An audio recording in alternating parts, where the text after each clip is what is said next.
अस्सलाम वालेकुम dear students, कैसे हैं आप लोग। I hope you are all fine. आज जो हम टॉपिक डिस्कस करेंगे वो टॉपिक है एंगुलर मोमेंटम।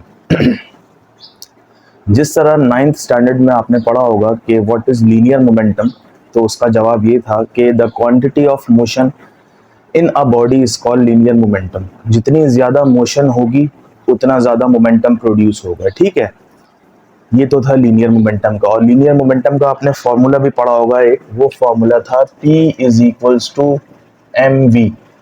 ठीक है स्टूडेंट्स, P कहते हैं मोमेंटम को, M कहते हैं मास को, V कहते हैं वेलोसिटी को। तो पता चला मोमेंटम कितनी चीज़ों पर डिपेंड करता था, एक मास पे और दूसरा वेलोसिटी पे। तो ये तो था linear momentum, the product of mass and velocity, या फिर the quantity of motion in a body is called linear momentum.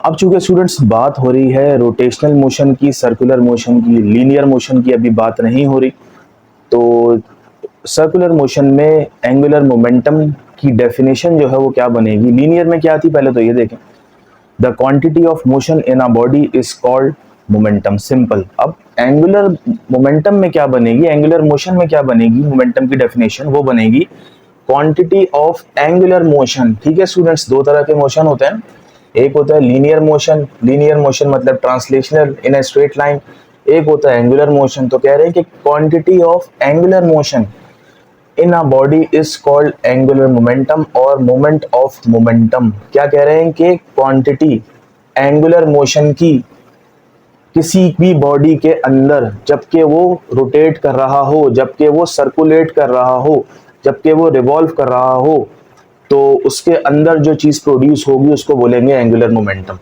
तो क्या हो गया, क्वांटिटी ऑफ एंगुलर मोशन। और लीनियर में क्या था, the quantity of linear motion. और यहाँ पे एंगुलर का फर्क है, ये फर्क है सिर्फ मोमेंट लीनियर और एंगुलर का। अब डायग्राम देखते हैं स्टूडेंट्स। ये एक बॉडी है, ठीक है, ये एक ऑब्जेक्ट है, ये इसकी जो लीनियर वेलोसिटी है, ये आपको पता है लीनियर वेलोसिटी हमेशा टेंजेंट होती है सर्कल के, ये हमने बना दिया टेंजेंट। ठीक है स्टूडेंट्स, ये नाम दे दिया हमने v। ठीक है, लीनियर वेलोसिटी की बात हो रही है। अब इसका बनाते हैं position vector. Position vector, vector मतलब वही जो रेडियस हम बनाते थे, ये हमने बना दिया पोजीशन वेक्टर। और पोजीशन वेक्टर क्या शो करता है, इस ऑब्जेक्ट की पोजीशन शो करता है, ये आपको पता होना चाहिए। इसको हमने नाम दे दिया r। ठीक है, ये हो गया r, ये हो गया v। अब चूंकि मोमेंटम, लीनियर मोमेंटम की अगर बात करें तो मोमेंटम की डायरेक्शन कहाँ होती है, जहां पे वेलोसिटी की डायरेक्शन होती है। तो अगर मैं यहाँ v को हटा के p लिख दूं तो ये बन गया मोमेंटम की डायरेक्शन बन गई। ठीक है, तो मोमेंटम की डेफिनेशन अगर हम इस डायग्राम को देख के करें तो ये बन जाएगी मोमेंटम, सॉरी एंगुलर मोमेंटम, यहाँ लिख देता हूं मैं, angular momentum is equals to R, R का मतलब पोजीशन वेक्टर, क्रॉस क्रॉस, और आगे क्या आएगा p। तो क्या बन गया ये, angular momentum is the cross product of r and p। तो यहां मैं डेफिनेशन लिख सकता हूं, the cross product of r किसे कहते हैं, r कहते हैं पोजीशन वेक्टर को। ठीक है स्टूडेंट्स, एंड p किसे कहते हैं, p तो आपको पढ़ा था, लीनियर मोमेंटम को कहते हैं, एंड लीनियर मोमेंटम। तो स्टूडेंट्स एंगुलर मोमेंटम की एक डेफिनेशन तो ये थी बेसिक जो होती है, quantity of angular motion in a body. ठीक है, लेकिन अगर फॉर्मूले को देखा जाए, फॉर्मूले को देख के हम ये डेफिनेशन बना सकते हैं कि the cross product of position vector and linear momentum is called simple angular momentum. ठीक है, ये हो गई एक डेफिनेशन। तो ये तो आपने पढ़ लिया। ठीक है, अब आपको पता होगा एंगुलर मोमेंटम की शॉर्ट फॉर्म क्या होती है, एंगुलर मोमेंटम को हम कहते हैं एल से डिनोट करते हैं। ठीक है, तो ये फॉर्मूला बन जाएगा R cross P is equals to L. ये बन गया एंगुलर मोमेंटम का फॉर्मूला। लीनियर का फॉर्मूला क्या था, यहाँ से देख सकते हैं। ठीक है, अच्छा ये हो गया। और अब आप चैप्टर नंबर 2 जो कि वेक्टर से रिलेटेड है वो पढ़ेंगे कि जब भी आर क्रॉस पी होता है या कोई भी दो अल्फाबेट्स लिखे हों और दोनों के सेंटर में क्रॉस हो, तो जब क्रॉस खत्म होता है तो ये बन जाता है आर पी साइन थीटा। ठीक है, ये आप पढ़ेंगे आगे जाके, ये बन जाएगा आर पी साइन थीटा। क्योंकि क्रॉस के अंदर जब क्रॉस प्रोडक्ट की बात होती है तो हम जो ट्रिग्नोमेट्रिक रेशियो लेते हैं वो होता है साइन, और आगे पढ़ेंगे जब डॉट प्रोडक्ट की बात होती है तो तब आता है ये कॉस। ठीक है स्टूडेंट्स, तो एंगुलर मोमेंटम का एक और फॉर्मूला क्या बना, L is equals to R P sine theta. ठीक है स्टूडेंट्स, ये हो गया। अच्छा जी, इसके अलावा क्या हो सकता है वो देखते हैं, बल्कि इसका पहले यूनिट बना लेते हैं। यूनिट फॉर्मूले को देख के बनाया जाता है। ये देखें फॉर्मूला सिंपल लिखा हुआ था आपके सामने एंगुलर मोमेंटम का। यूनिट बनाते हैं। आर का मतलब पोजीशन वेक्टर, ये रेडियस इसका होता है मीटर।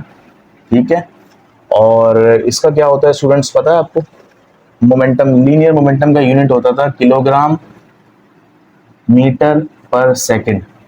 ये हो गया। अब इसको मल्टीप्लाई करें तो ये बन जाएगा आपके पास किलोग्राम मीटर स्क्वायर पर सेकंड। ठीक है, ये इसका क्या आ गया, यूनिट आ गया किसका स्टूडेंट्स, एंगुलर मोमेंटम का। अच्छा जी, ये भी हो गया। अब आप गौर करें, अगर आप आर और पी के दरमियान, आर का मतलब पोजीशन वेक्टर और पी का मतलब मोमेंटम, इनके दरमियान एंगल कितना बन रहा है, इनके दरमियान है 90। अगर मैं इस थीटा की जगह 90 पुट करूं तो ये बन जाएगा L is equals to R P sine 90 degree, और आपको पता है साइन 90 डिग्री बराबर होता है 1 के। ठीक है, तो ये बन गया L is equals to R P हो गया। अच्छा, ये हो गया।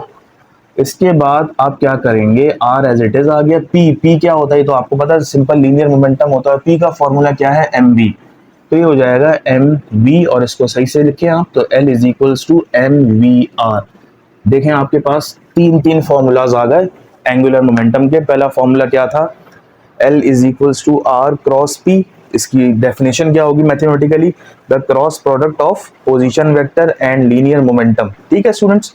अच्छा जी, दूसरा फॉर्मूला क्या बना, जब आपको कोई ना कोई एंगल दिया गया हो, L is equals to R P sine theta. और तीसरा फॉर्मूला क्या बना आपके पास, L is equals to mass multiply by velocity multiply by radius. ये तीन फॉर्मूले आपको स्टूडेंट्स मिल गए। ठीक है स्टूडेंट्स, ये तो आपको पता होगा।